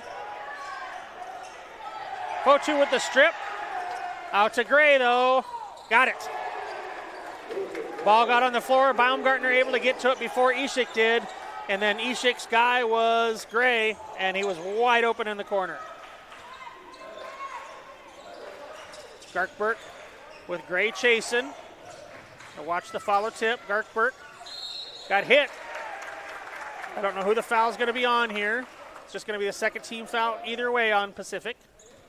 Foul's on 2. Lucas Gray, his first. Vaco back in for Meski, so back going small here. See if Whitman matches. Yep, Santana back in for Desi. Yep. So that's why Whitman went to the two bigs to match the two bigs from Pacific. So 4-point lead for Pacific. Whitman basketball, 20 on the shot clock. Garkberg trying to flash. Instead, it's Fotu who flashes. Good job. Good, nicely designed play there. Garkberg flashed first of all. And then Fotu flashed second. Garkberg face guarding Herboka, not even letting him, trying not to even let him touch it. Watch a back cut. That's going to be the only hard part. Vaco on Ishik. Ishik doing a good job of standing him up. Vaco still spinning in the lane. Vaco off the mark. But Mukai able to track it down, and Gray wide open to the three-point line again. Off the mark this time, though. Ball batted around. Ishik ahead to Santana. Santana getting trailed off the cameraman's face. That probably didn't feel good. Camera to the forehead never feels good. So Whitman down 2, 9:50 to go. Gearing back in for Mukai. Santana has that opposite corner. I would watch Whitman to do the same thing. Flash Gurkberg, and then Higgins over the top. Yep, instead of Santana in the corner, short. But Fotu with the rebound. Got it, and we're tied up.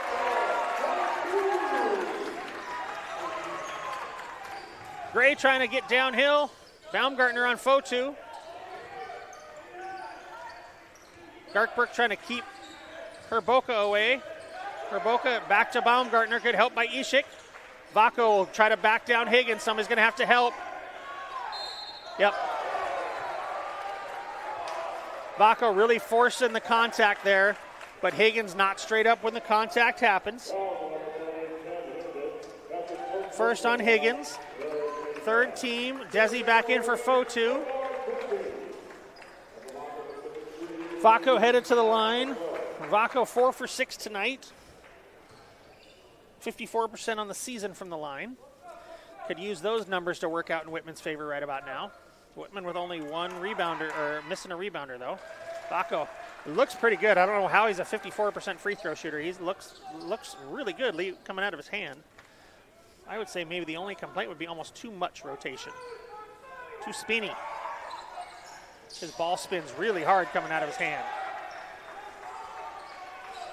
Spinny balls tend to not be very friendly on bounces. I was always told about 2 rotations between the shooter's hand and the rim is kind of what you want. That's maybe the friendliest rotation. Higgins open on the weak side. If Whitman can just get it over there. Set opposite to Desi. Desi's going to up fake and finish. Good job by Desi. Finish with some extreme contact. Garkberg still trying to face guard Herboka. Because again, there when Whitman made their run, the only thing that was keeping Pacific scoring was Herboka getting downhill so fast after the Whitman baskets. Gehring will probably try to back down Higgins just the same. Higgins maybe needs to take a flop here, but that time Gehring's going to be short. Good job by Higgins to go get the rebound. Higgins doing a pretty good job of holding his ground. It's just Vaco's big enough body. Higgins, big one, got it! Ken Higgins, hometown boy. Yep. Santana slapped down there. That's a good move by Gray. Good job of sliding by, hitting a little scoop shot. Santana slaps down. First on Santana. Send Gray back to the line. Again, Gray averages about 10 points per game. Third in the conference in steals. 32% three-point shooter. Just 37% overall. The big thing Santana has to do there is if you're going to give up the lay-in, just don't give up the and one. Just need to not foul. Stay straight up. Off the mark. Ooh. Desi didn't do a very good job of boxing out, but Garkberg did. Able to track down the rebound. Whitman still with a 1-point lead. 8 minutes to go here. The difference has been taking care of the basketball. Herboka looks like he will not leave Higgins, although now he did. Oh, that's a push. Wow. I think they're going to say out of bounds off of Desi, but holy cow.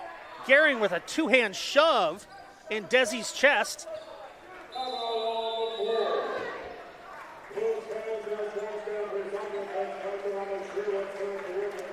I don't know if you can review that. I think you get a review. It'd be interesting. I think timeout there is by Pacific. But that might be media. That actually probably under 8 media. So we're going to take a quick break. 7:51 to go. Whitman up 1.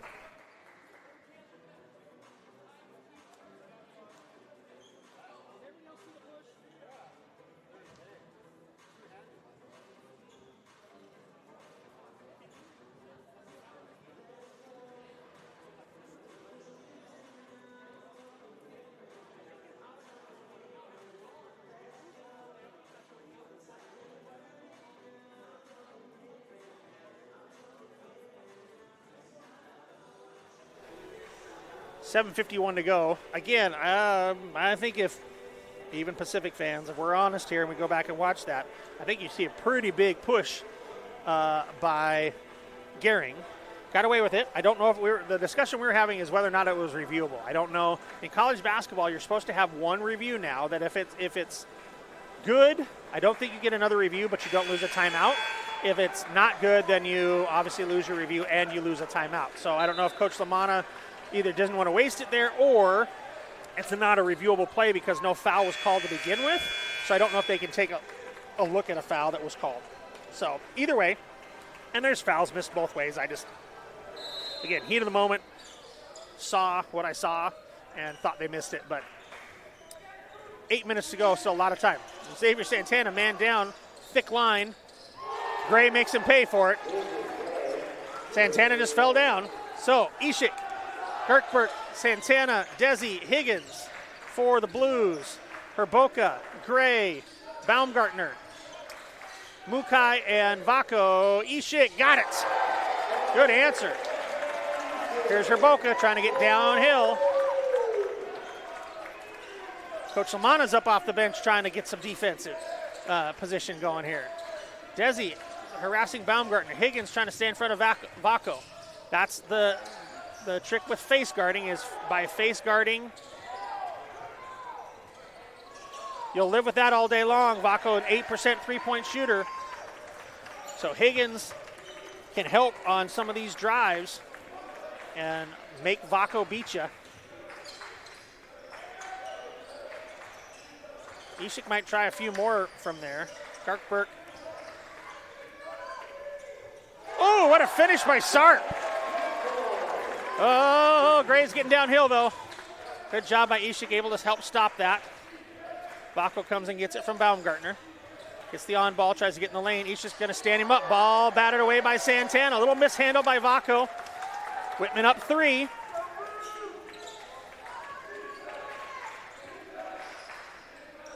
Over the top. I even didn't say it. I was going to say they haven't turned the ball over in a while. Herboka right down Main Street. Somebody's got to help on that.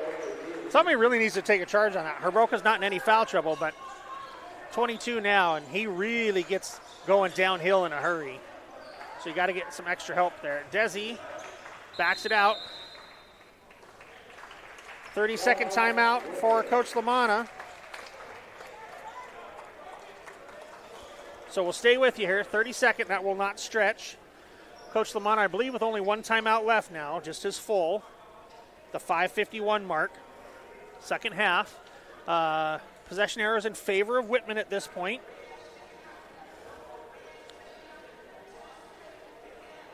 Pacific got 3 timeouts left, so 2:30s and a full, I believe. You got 21 on the shot clock. Ball should be on the far side. Whitman with a 1-point lead. Not sure what they're drawing up here. Coach James actually in the huddle drawing something up. Coach Lamana in, kind of adding his 2 cents, but Coach James might have saw something here. They felt like they can maybe do slightly differently offensively. Oh, it's going to be on the baseline here. So that timeout was called low enough that it's on the baseline. Fotu, Johnson, Higgins, Ishik, Santana for the Blues, Birdsall, Johnson, Mukai, Vako, Herboka for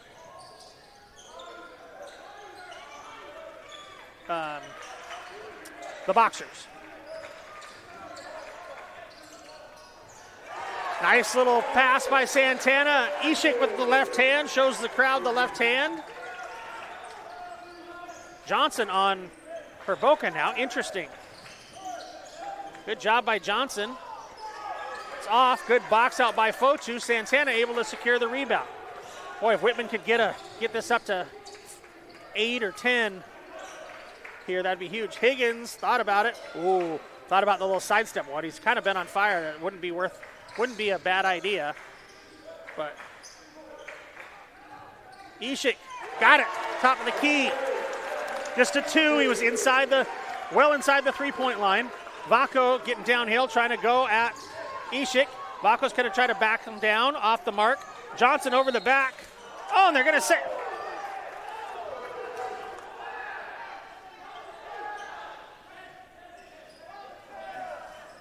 Going to say it's off of Fotu. Boxer basketball. Back screen here. Fotu gets through it. Another back screen. Good job by Johnson. Interesting that Johnson travel. Mukai with a little slip there. Might be a wet spot, but slipped and lost his balance. Lost his balance on his inside foot. Yep, they're wiping it up now. It was a little higher if it was. But interesting that Johnson in the game on Herboka. Johnson, who hasn't played a lot of minutes tonight, but in to handle Herboka. Garkberg was on him for quite a while. Did a pretty good job here recently once he started face guarding him. Gave up the one back cut, but boxers weren't able to connect on it. Mukai gets to Higgins that time. They're going to probably do a little better job of getting to Higgins. It looks like they put a little longer defender on that side. Higgins might need to switch sides when that happens. No, that's not a kick. That's a terrible call. That's a terrible call.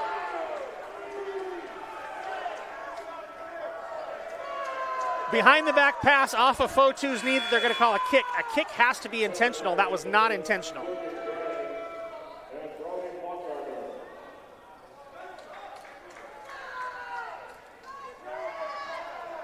Baumgartner, Gray back in. So you got Mukai, Gray, Baumgartner, Herboka, and Vako. Johnson, Ishik, Fotu, Santana, and Higgins. Herboka off the mark. It was only a 2 anyway. Whitman with up 5 with the ball. 4:20 to go here. Baumgartner does a good job of stepping in. Somebody take a charge here. Somebody's got to take a charge here. Herboka's going to try the 3 in transition off the mark. Mukai able to get the rebound. They're going to call foul before jump ball. It's on Ishik, his second.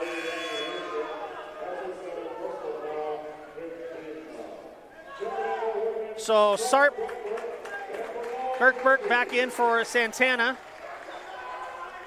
Desi in for Fotu. Sarp back on Herboka.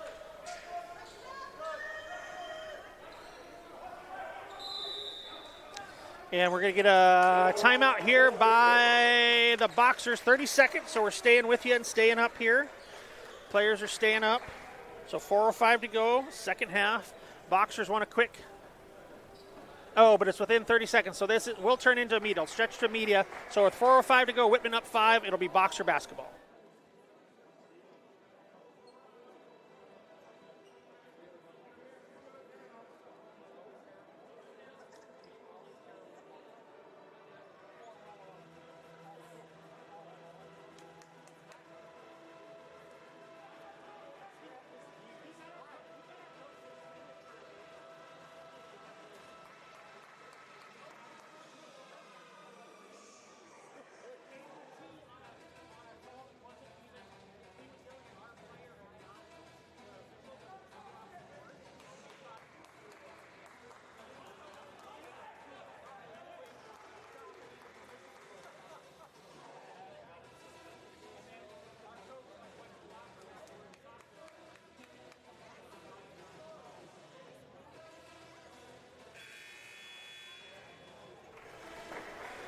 .405 remains Pacific basketball.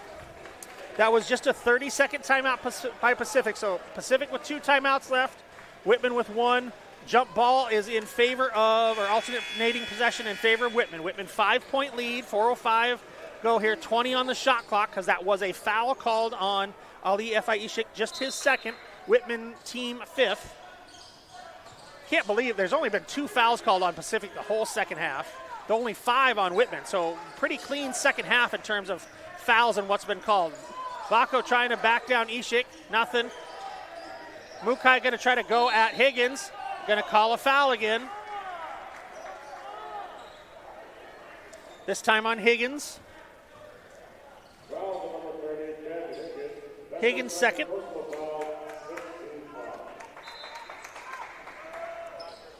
Another 20. Fresh 20. Ishik, almost able to steal it. Vako's going to drive in. Vako's going to try to kick it over to Baumgartner. Tipped by Desi. Coach Lamanna loves it.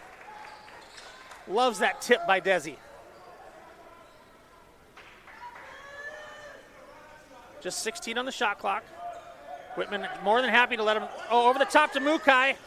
Mukai might try to back down Higgins here. Desi in a good position to help. Mukai, nothing. Out to Baumgartner. Baumgartner's going to try that 17-footer. Good hit by Baumgartner. Brody Baumgartner closes it to 3. Good help by Desi, but deflection by Gray. Whitman's got to go.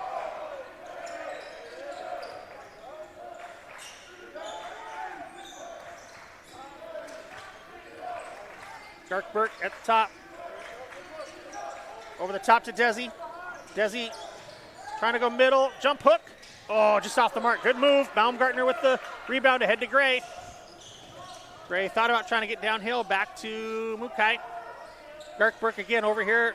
Face guarding Herboka. Vako trying to get in the lane. Finds Baumgartner again. Baumgartner spins. Reverse jumper. Off the mark, though. Ishik with the rebound. Under 3 to go here. Whitman 3-point lead with the ball. Got to try to find a way to get Higgins open from 3 again. Oh, what great footwork by Garkberg. Great footwork. Weaved his way through 3 different guys. Herboka's going to try to get in the lane. Really tough shot. Off the mark. Garkberg. Herboka maybe a little bit of a force there. Whitman up 5 with the ball. Ishik trying to get in the lane, trying to find Higgins. Higgins coming out the weak side. Oh, if Johnson would have penetrated this side, I think he would have had Higgins. Higgins really wants that 3 right now. Ishik splits the defense, is going to get fouled and head to the line here. We'll see who the foul's on. Foul's on number 1, Vako. Vako his 3rd. 3 team fouls. Ishik headed to the line. 6'4" junior out of Bursa, Turkey. Ishik with 14 on the night. Higgins with 21. Garkberg now with 16. Again, no Sharinitz, no Lazarevic. Garkberg done a good job on Herboka here lately. If nothing else, has just made Herboka work for everything. Herboka might be starting to lose some legs. Just these Pacific guys are in phenomenal shape. Don't get me wrong. I'm not saying anything about Coach Lunt. I know has his guys in really good shape, but Garkberg has really done a good job of making Herboka work for everything, and Herboka's been in for quite a while here.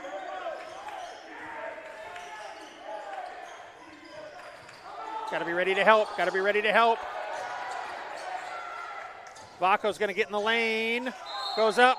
Yep. Yep. Yep, I think Johnson got his hand caught in the cookie jar.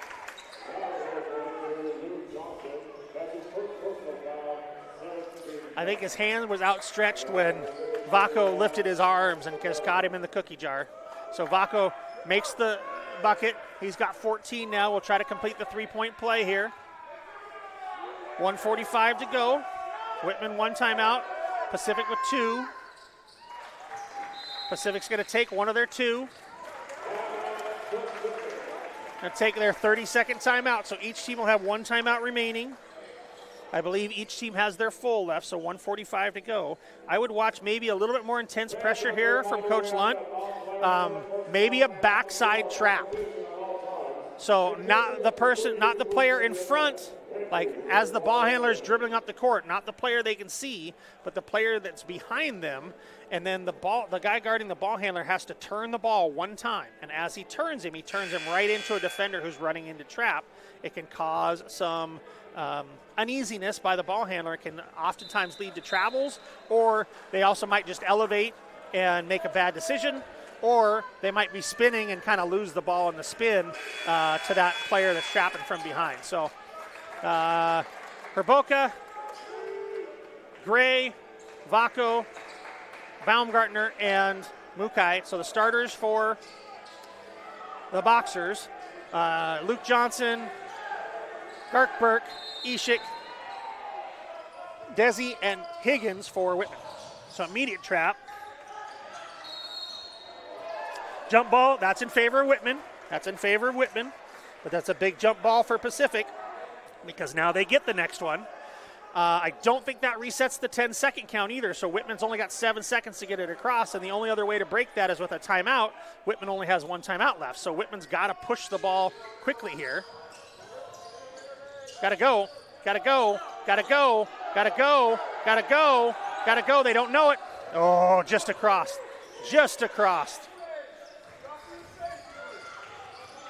Ishik. Oh, maybe with a travel.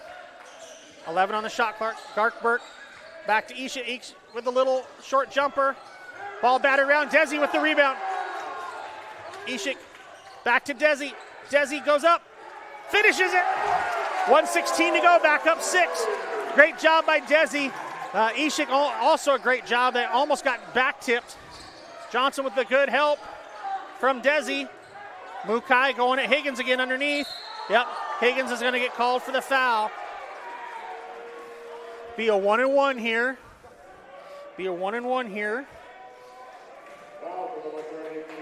I'm okay with the foul. It's just that it gives them a chance to set up their press. Is the only reason you don't really want to foul there, because Mukai's had some success. Mukai's had some success underneath the basket there. And so it's not a terrible foul by Higgins, except for the fact that it lets Pacific set up the pressure, and with only one timeout left, you have a really hard time kind of, if you get in any trouble. Looks like maybe a couple wet spots on the floor, trying to get the mop to come from the baseline there to clean it up. 3 on Higgins. 8th team foul, so 1-on-1 here.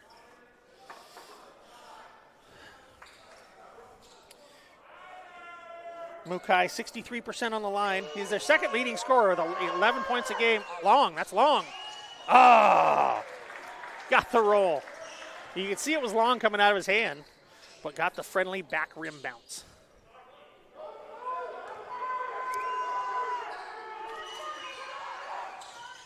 Mukai bounces them both in. He's got 8 now. Watch the immediate trap. Got to go to that. Yep, got an advantage here if you want it.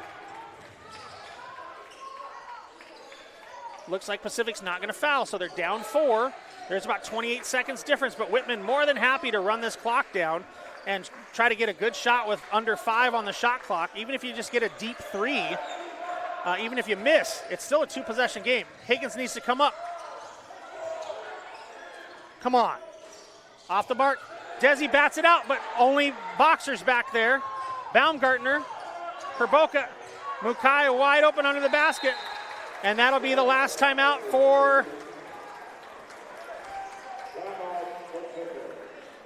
the Boxers. So close it to a 2-point game. It is Whitman basketball. Shot clock is off. So it'll be interesting to see how long the Boxers wait to foul here. Do they, I would guess they would at least try to do one trap. Again, Whitman is left with a timeout. But I would trap once. Maybe not foul in the backcourt, only foul when it gets across half court, but it is a 2-point game, so if you send them to the free throw line and they make 2, it's a 2-possession game. So you probably need to trap once and then foul immediately out of the trap.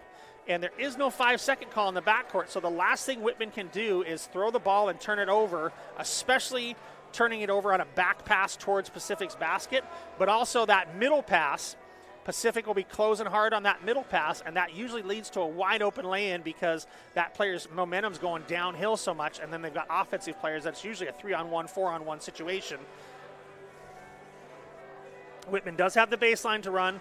Alternating possession is in favor of Pacific, so a tie-up is Pacific ball. So Whitman needs to get this in, get it in clean. It's going to be Garkberg, Ishik, Johnson, Higgins, Desi. So you probably want the ball in the hands of Ishik, really. Higgins, even though he's had a good shooting night, just 57% on the season from the line. What's Sarp? Sarp is 60%, so Ishik is really the guy you want with the ball in his hands here. Johnson hasn't shot a free throw on the season. I would break Higgins this way and have Johnson come straight up the sideline and then try to get Ishik immediately cutting across the court.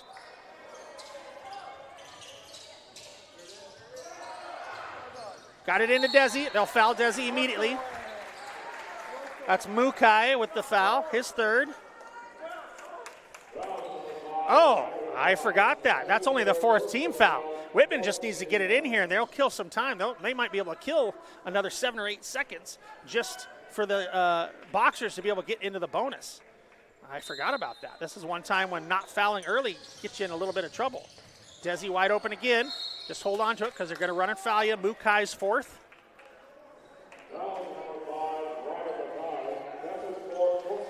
You got to make sure you're going to the basketball at any pass right now. If you're a Whitman player, you cannot wait for passes. You've got to go to the ball.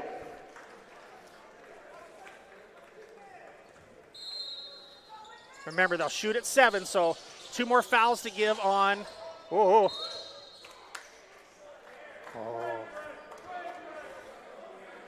Gehring with the foul there. Okay, so now the next foul will be 1-on-1. Gehring's second, team 6th. Desi's got to be close there. That was almost over and back. Don't mess with the half-court line. Get away from the half-court line, wherever you're at. Desi with the foul, or Desi getting fouled.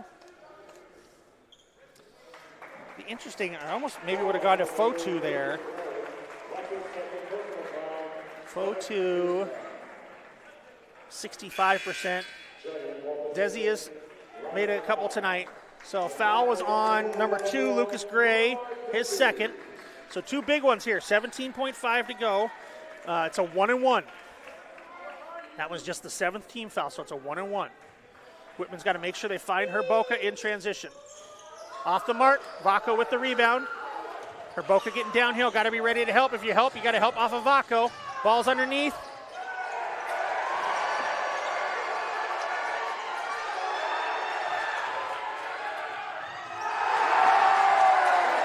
Pacific fans wanted a goaltending, but if slapping the glass is a product of a natural shot blocking motion, it is not goaltending.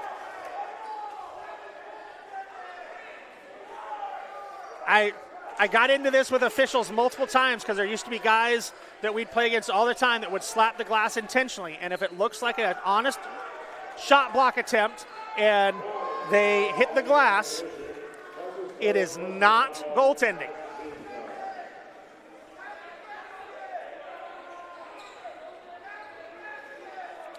The foul's on Ishik. His third. Vako is down. Vako was the one that was fouled. Kind of got kneed kind of in the kidney area, it looked like, so he needs just a second here. If he's unable to continue because of injury, then it has to be a player from the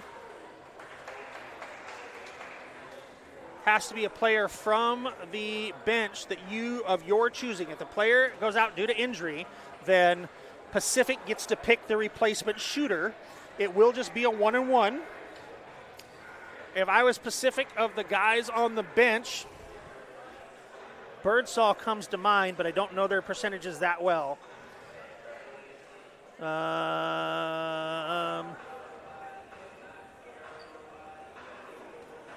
Actually, it might be Meshki. Meshki's the best free throw shooter on the bench. I don't think you can pick somebody that's in the game. The guy you really want is Gray, but Gray's 92%, but he's in the game. Nice to see Vako up. Ishik just trying to make a play on the ball, but his knee went right into the lower back of Vako, so there's no way that felt good.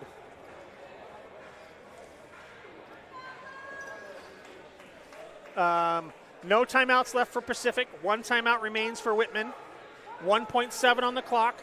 It'll be free throws, so it'll be interesting to see. I can see Pacific trying to make the first, miss the second, but they've only got 4 players on the court and have not chosen a shooter yet. They chose Gehring. Gehring just 5 for 10 on from the line. But they're trying to put Mukai at the line. It's got to be the replacement player. It's got to be the replacement player. No, it can't just be anybody. You can't just pick anybody. Oh, they're saying Mukai was fouled. Okay. Mukai, 63% on the season. Off the mark. Garkberg tips it, and Whitman will get out of here with the victory.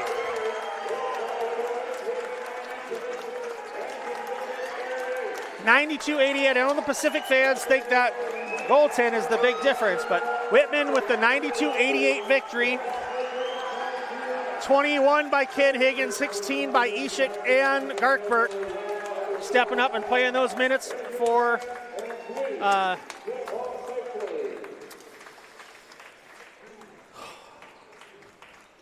who am I trying to say? For Milos. Just remember that the Blues continue a busy week of Northwest Conference action tomorrow when they host Willamette at 5 p.m. Then they host Whitworth in this year's first edition of the Battle of the Wits, Tuesday, January 6th. Visit www.whitmanblues.com for game times, viewing options, and ticket information. Thanks for joining us tonight, and we hope to see you again tomorrow night for another men's and women's doubleheader against the Willamette Bearcats.